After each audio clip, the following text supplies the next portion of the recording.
civile active dans la gouvernance. Une nécessité née de l'inquiétude suscitée par les nouvelles passes d'armes entretenues par le COSLEPI et le ministère des Finances au sujet du financement de la distribution des cartes d'électeurs. Selon le ministère, des réductions substantielles ont été apportées au projet de budget. Le COSLEPI juge non fondées ces réductions et dénonce n'avoir pas toujours été impliqué.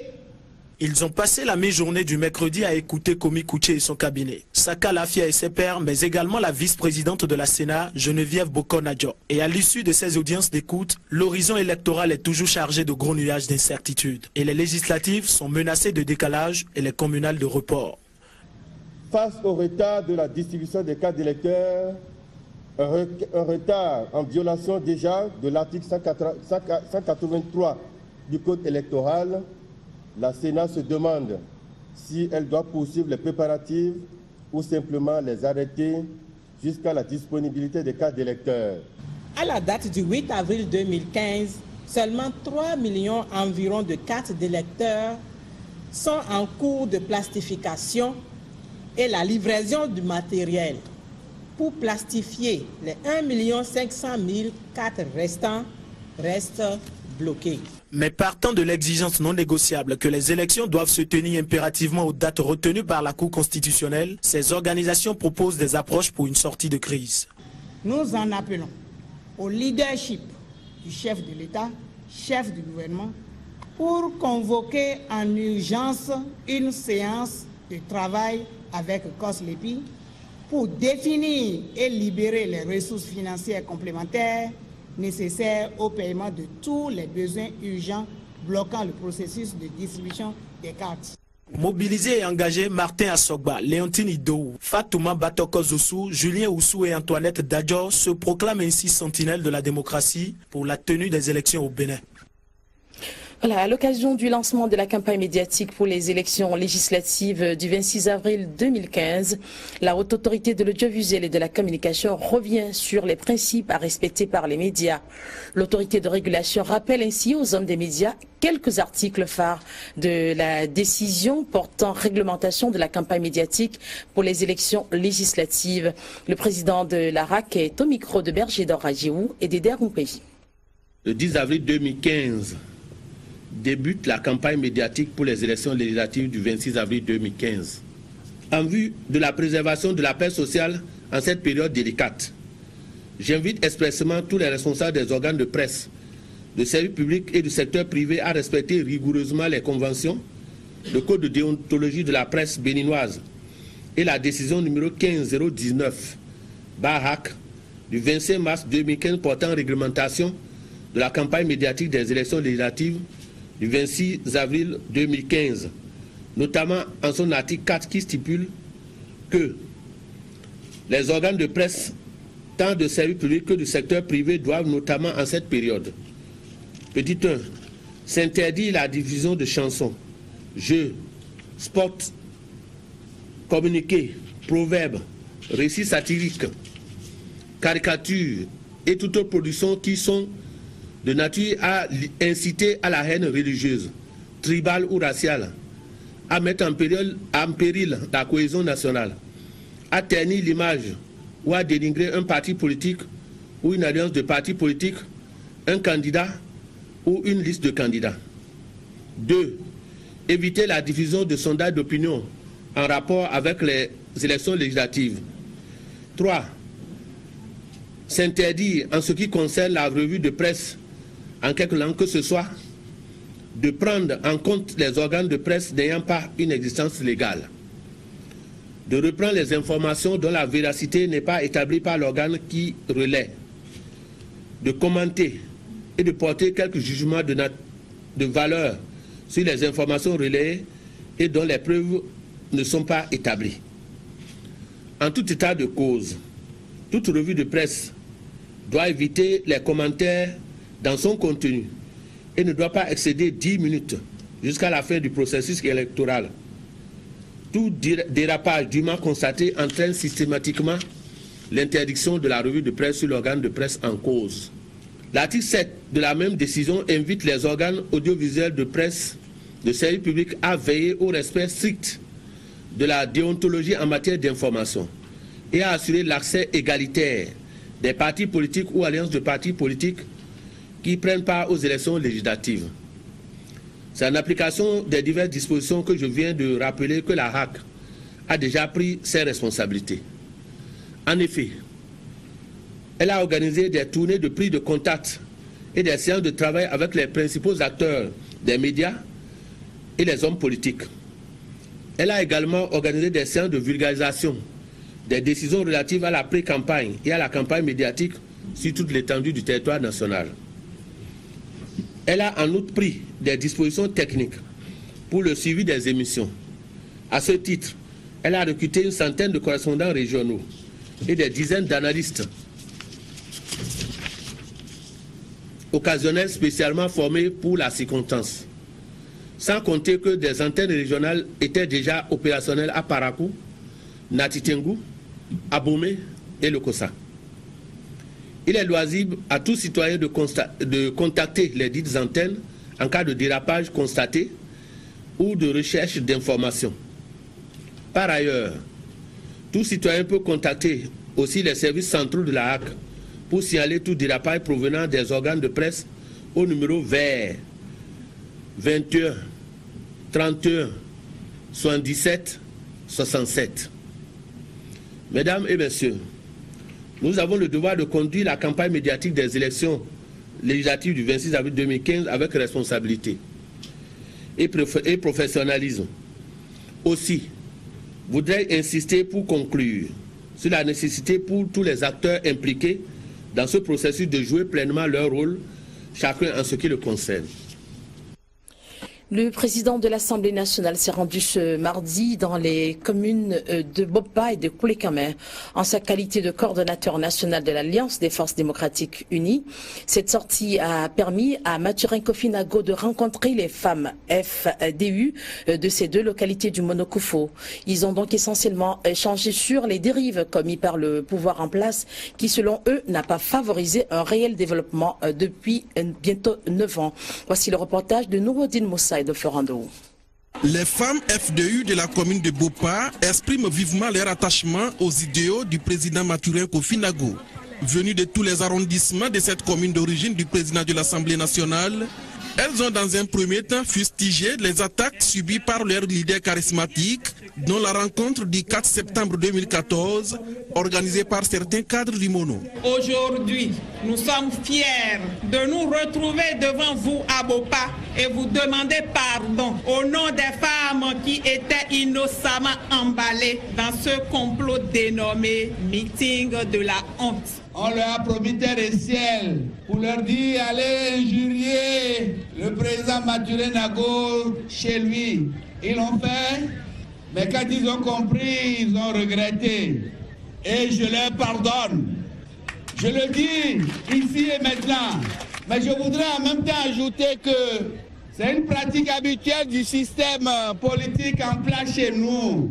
Nous n'avons pas le droit de dire la vérité. Dès que cela est dit, on décide à coup de dizaines de millions de vous matraquer et de le faire chez vous. Massivement mobilisées, ces femmes soutenues par leurs époux ont aussi dénoncé la manipulation dont elles sont victimes en cette période de pré-campagne. La délégation conduite par le coordonnateur national de l'Alliance FDU s'est ensuite rendue dans la commune de Koulekame, où une foule nombreuse, composée majoritairement des femmes, attendait impatiemment les candidats FDU de la 11e circonscription électorale, dont Michel Sogossi. Nous, femmes de Koulekame, sommes convaincus que vous n'allez pas octroyer aux femmes des microcrédits électoralistes qui considèrent toutes les femmes comme des revendeuses. Le chef de l'État a promis une usine de traitement de la tomate à Koulekame ici. Où est l'usine aujourd'hui? Il y a eu 10 ans, c'est fini maintenant. Non à la gestion déséquilibrée du pays. Le temps de la manipulation est terminé. Le temps de je vous adore, je vous aime est terminé. Que ce soit à Bopa ou à Koulekame, Ces populations très déterminées et la deuxième personnalité de l'État se sont promis un réel changement, et ceci à partir du 26 avril 2015. Tout autre chose à présent avec la 7e édition de la fête de solidarité initiée par le conseil communal de Bantais. Ce conseil, donc, la fête de la solidarité qui fait donc son petit bonhomme de chemin. C'est un événement qui a été célébré le week-end écoulé et qui a connu la présence de plusieurs cadres et des populations de la localité. C'est un creuset qui permet d'entreprendre après chaque édition des projets de développement grâce au fonds de solidarité. Plus de détails à travers ce reportage de Pamphile Zissopi et de Georges Vaudenon. L'événement qui regroupe ici toutes les filles et fils de la commune de Bantais est à sa 7e édition. Il s'agit bien entendu de la fête de solidarité, un creuset de réflexion, de brassage culturel et de mobilisation de fonds initié par le conseil communal et soutenu par tous les cadres de Bantais pour des réalisations des projets concrets centrés sur le développement du pays des parcs de terre. C'est la preuve de l'avancée spectaculaire que connaît désormais la fête de solidarité depuis peu, à cause des innovations apportées par le ministre Komi Kouché. Je voudrais profiter du haut de cette tribune pour inviter tous à une meilleure appropriation de cette noble initiative qui mérite un grand accompagnement dans son organisation qui reste encore jalonnée d'embuscades, surtout sur le plan financier. C'est l'initiative du parrain de la 5e édition, co-président d'honneur aujourd'hui, je vais nommer le ministre, qui a voulu que nous ayons chaque fois un projet fédérateur structurant qui mobilise tout le monde. Le nouvel envol que prend la commune de Bantais à travers la fête de solidarité ne s'arrêterait pas en si bon chemin. En témoigne l'engouement et la détermination des cadres à divers niveaux. Je crois que c'est une très bonne initiative que nous devons encourager et perpétuer.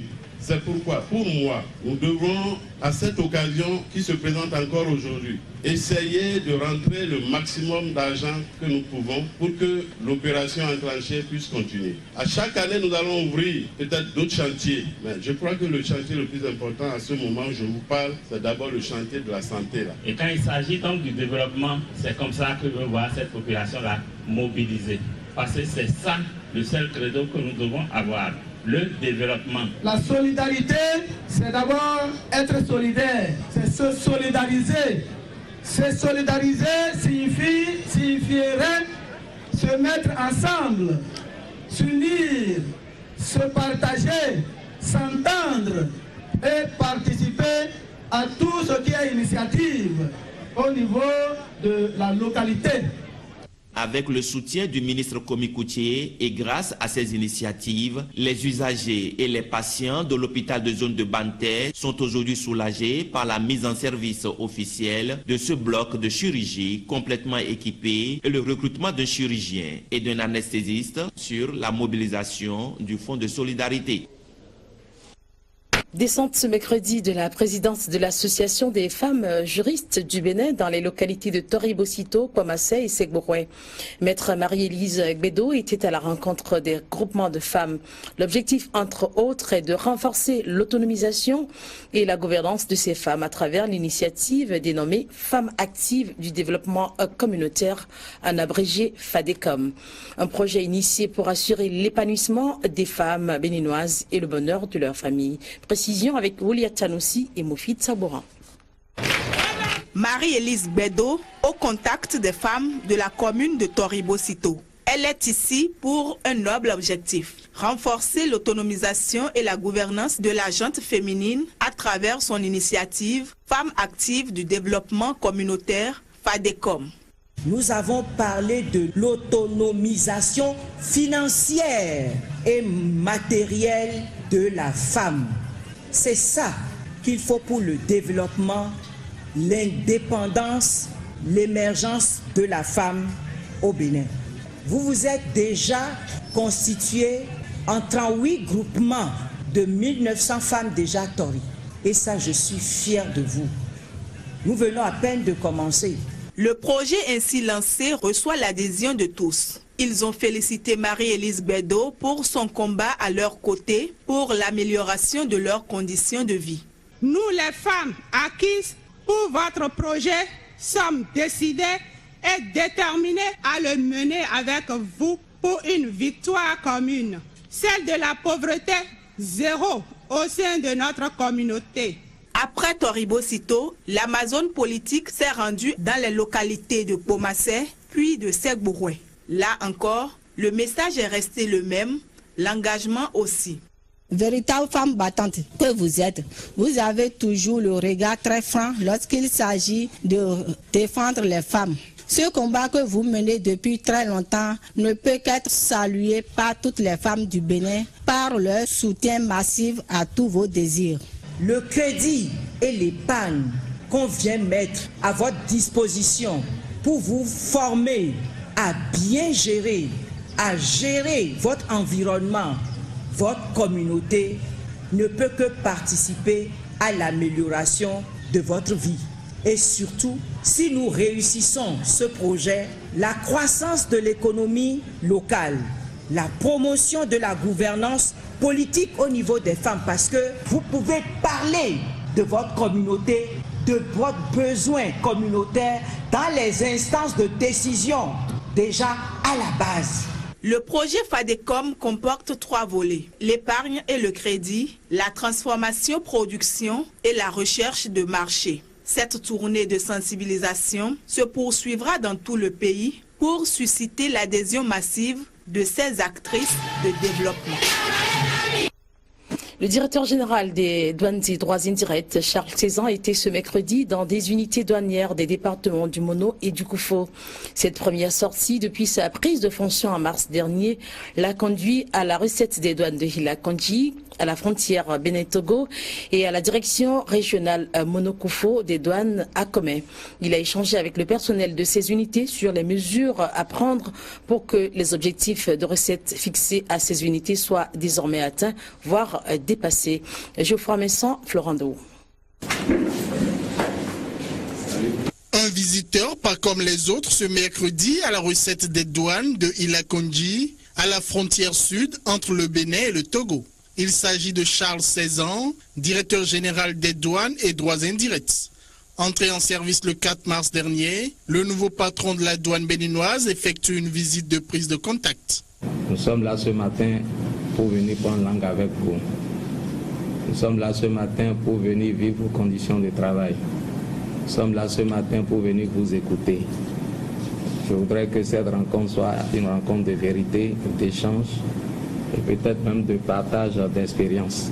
La recette des douanes de Hila-Kondji compte 23 agents. À travers le receveur de cette unité, ils ont fait un point des résultats du premier trimestre de 2015. Le taux de réalisation trimestrielle s'élève à 91,95%. Ainsi, en janvier, comme en mars 2015, nous avons enregistré une tendance baissière. Cette situation est due à la mise en œuvre du TEC CEDEAO, à la mise en œuvre de la décision de l'UEMOA relative à la charge à l'essieu, à la mévente, à l'augmentation du cours du dollar et d'autres problèmes non moins importants. Il a été aussi question de l'amélioration des conditions de travail du personnel, avec notamment des moyens roulants. Nous sommes d'accord, les quotas, mais œuvrer aussi pour les moyens. La visite de prise de contact s'est ensuite transformée en séance de travail, ici à Hila-Kondji comme à Comé, où Charles Cézanne a échangé avec le reste du personnel de la direction régionale Mono-Koufo des douanes. Les chiffres ne sont pas bons. Nous venons de boucler 3 mois. Et au terme des 3 mois, nous avons enregistré déjà un gap de près de 10 milliards en 3 mois. Ce qui fait une moyenne de plus de 3 milliards par mois. Est-ce que nous allons laisser cette tendance évoluer? Ou bien nous devons nous dire, arrêtons, inversons la tendance. Je crois qu'il vaut mieux que nous disions qu'il est temps de nous arrêter et de chercher à inverser la tendance. Première prise de contact du nouveau directeur général avec les unités douanières. Cette sortie a permis de remobiliser la troupe pour que le second trimestre 2015 soit reluisant en termes de recettes. Le syndicat des douanes béninoises, quant à lui, a fait organiser dans la soirée de ce mercredi une conférence de presse sur la nouvelle loi portant statut spécial sécurité publique et assimilée. À cette initiative ont été associés les syndicats de la police et des eaux et forêts. Les représentants des trois corps ont plaidé ensemble pour une application rapide des dispositions du test adopté le 2 avril dernier. Coopération décentralisée à présent avec l'opérationnalisation des commissions thématiques de l'Association nationale des communes du Bénin. Celle qui est chargée des questions d'intercommunalité et de coopération décentralisée a été officiellement installée ce mercredi à Cotonou. C'était à la faveur de sa première réunion statutaire tenue dans les locaux de l'instance fêtière des communes du Bénin. Voici le reportage de Narcisse Alossé et de Gidas Lantompodé. Les commissions thématiques de l'Association nationale des communes du Bénin ont été instituées dans les statuts afin de permettre une meilleure prestation de services aux communes membres avec l'implication de tous les élus locaux et les cadres des administrations communales. Elles sont 8, dont celle en charge de l'intercommunalité de la coopération décentralisée qui donne ici le temps.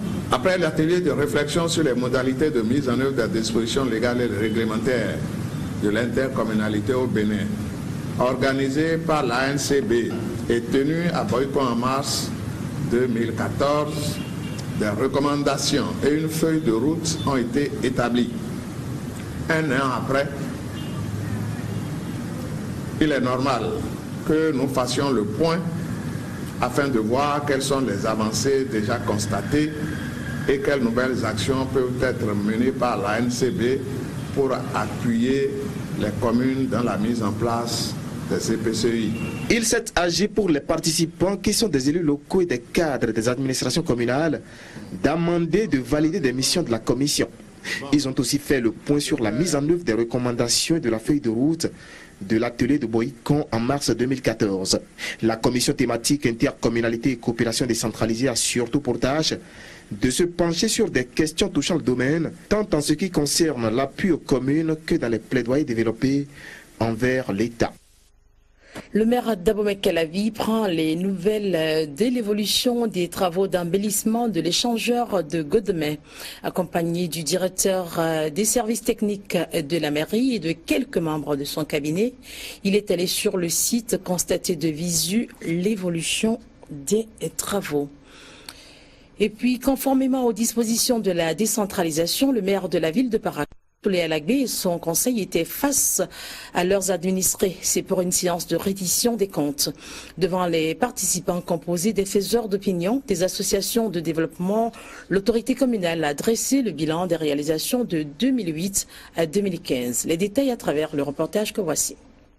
L'exercice est prescrit par les textes de loi sur la décentralisation. Il consiste pour le maire et ses conseillers de présenter périodiquement aux populations les réalisations faites au profit du développement de leur commune. La période prise en compte ici court de 2008 à 2014. Dans le secteur de l'éducation, les prévisions contenues dans le document de référence qu'est le plan de développement municipal ont été largement atteints, puisqu'il était prévu dans ce document que nous réalisions 42 salles de classe, mais nous en sommes passés à 46.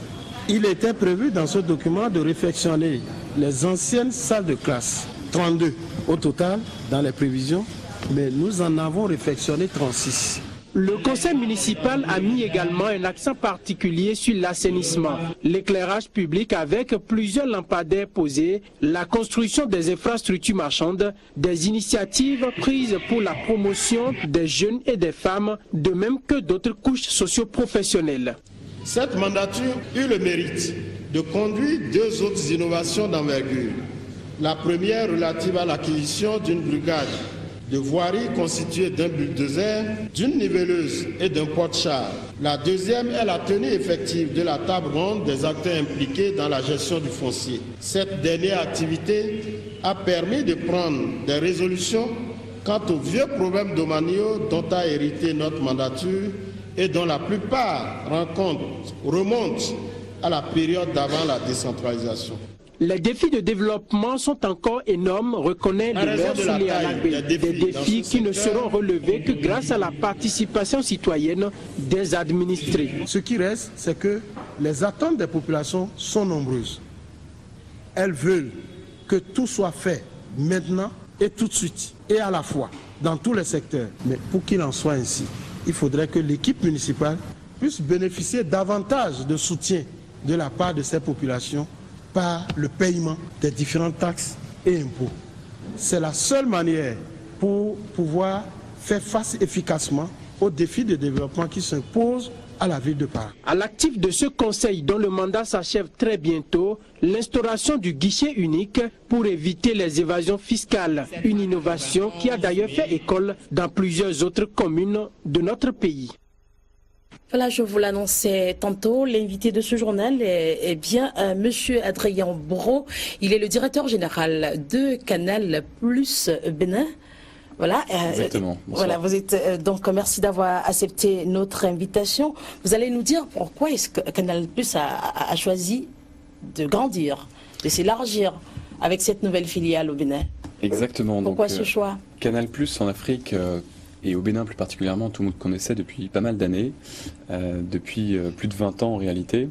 Nous avons choisi de changer il y a 3 ans de stratégie et de nous rapprocher davantage de nos abonnés pour mieux répondre à leurs attentes, pour mieux les satisfaire. Et l'un des moyens que nous avons trouvé, c'est de s'implanter localement au sein des pays. Et donc Canal Plus Bénin est la 9e filiale de Canal Plus Afrique. C'est vraiment un revirement stratégique qui a été initié par Canal Plus, pour lequel le territoire africain est un territoire de croissance auquel nous croyons énormément. Et les stratégies ne s'arrêtent pas à l'implantation de cette nouvelle filiale. Vous allez au-delà. Désormais, on ne parle plus du bouquet, on parle des bouquets Canal+.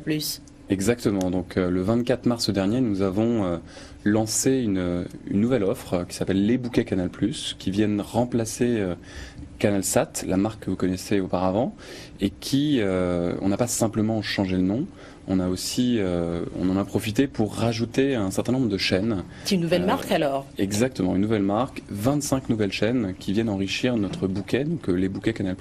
On ne va pas tous les citer ici, ces nouvelles chaînes. C'est très long, surtout qu'il y en a 196 au total des chaînes dans notre bouquet, donc ce serait un peu... Donc vous allez donc nous parler des avantages de ces nouvelles offres, de ces nouvelles offres, je vais dire. Tout à fait, donc 3 avantages principaux. La première, c'est une offre qui est encore plus accessible, qui est quelque chose qui nous tient particulièrement à cœur, donc accessible par son prix. Donc le décodeur est désormais à 15 000 francs CFA, alors que précédemment il était à 25 000, donc une forte réduction. Une accessibilité également par le prix des bouquets. Donc nous avons créé un nouveau bouquet spécialement pour cette nouvelle offre qui s'appelle Évasion Plus, qui est à 18 000 francs CFA, qui regroupe Évasion et les chaînes Canal+, donc la meilleure offre pour tous les abonnés, et accessible par la richesse de son contenu à bas prix. Nous avons doublé le nombre de chaînes en 3 ans seulement, sans augmenter les prix, même en les diminuant. Donc ça, c'est le premier avantage, l'accessibilité. Le deuxième avantage, c'est une offre qui est encore plus riche. Plus riche avec 196 chaînes, comme je vous le disais, donc 25 nouvelles chaînes qui viennent se rajouter. Des chaînes de divertissement, d'éducation, de découverte, de charme également, de jeunesse. Donc toutes les nouvelles chaînes viennent s'enrichir aux chaînes existantes précédemment et viennent contenter encore davantage les donc, foyers béninois. Abonnés, pour les nouveaux abonnés, peuvent se diriger vers vos agences situées, implantées sur l'ensemble du territoire béninois. Oui, donc nous disposons de 11 agences en propre sur le territoire, plus de très nombreux partenaires distributeurs. Nous avons, en nous implantant ici, souhaité travailler dans la continuité. On a intégré et préservé l'emploi de tous les collaborateurs qui travaillaient chez EIT, qui était notre ancien partenaire, donc plus de 80 béninois et béninoises. Et nous sommes en train d'accélérer la croissance et de recruter de nouveaux talents dans tous les domaines respectifs. Bon, on me dit que vous pouvez quand même citer quelques chaînes, si vous le souhaitez. Oui, avant donc de partir. dans les chaînes principales qui, j'espère, vont contenter tout le monde. Donc il y a Novelas TV, une chaîne en laquelle on croit fortement. Comme dirait l'autre, il paraît que c'est une chaîne pour les femmes. C'est une chaîne pour les femmes. C'est une chaîne pour les femmes, mais il y a des chaînes aussi pour les hommes. C'est vrai. Et pour les enfants, donc pour les enfants, on a Gulli Africa qui vient de se rajouter. On a des chaînes de découverte comme Science et Vie TV, comme Ushuaïa TV. On a France 3 qui vient de revenir, on a la chaîne Playboy TV également, une chaîne de charme accessible uniquement sous contrôle parental, je me permets de réinsister. C'est bien de le préciser. Exactement. Edan, Poi TV et plein de chaînes africaines. Le choix est large alors.